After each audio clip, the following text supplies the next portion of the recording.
I was wandering around completely lost about what it is I wanted to do with my life.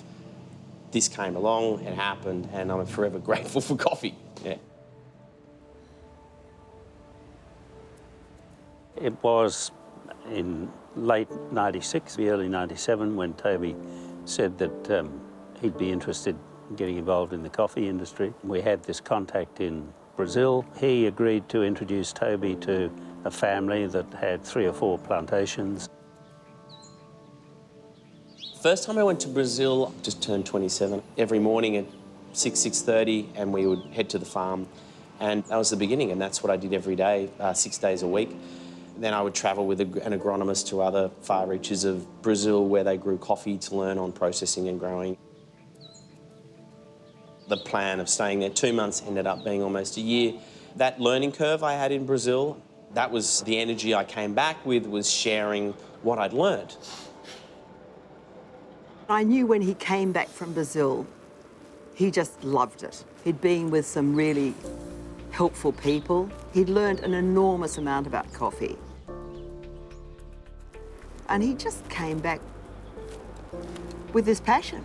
Toby's still as passionate about his coffee as he was when he came back from Brazil.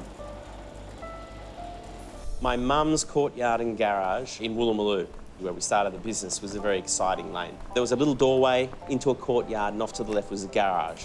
And in the corner we had the little roaster hooked up with a flue. So you'd knock, knock, knock, knock on the door. Someone would come in and would say, is this Toby's estate? Is this where you get the coffee? It was sort of like this secret little hideout down this dodgy lane where you could go and get some fresh coffee beans. I think people used to love coming here to see this boy, his roaster going and pushing out steam and bags of coffee everywhere. What started off as quite a dreamy little nice thing under a tree with a couple of kilos a week, go to the markets, started to snowball and grow and develop until we were just running out of space.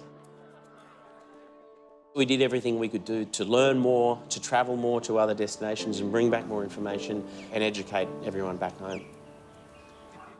My farm in Panama is a beautiful place. It sits on top of a hill near a volcano. There are beautiful misty clouds rolling around the hills. The soil is spongy and rich and deep and pungent with that beautiful, earthy, alive, organic smell. Healthy trees that are green all year round. They develop a flower. The flower turns into a beautiful ripening cherry till it's nice and deep and red, and then that's what's harvested inside of the seeds, which makes the coffee. I mean, that's exciting stuff for us when we like to get in there and get dirty. Watching the process, learning, that all really helps the strength of our business and what we do and our knowledge. And it just gives us that much more depth in what we do. Toby's estate's developed into a brand that people recognise and that people care about it, striving to do the best we can, and that's quality. If that's what we're doing, then we're special.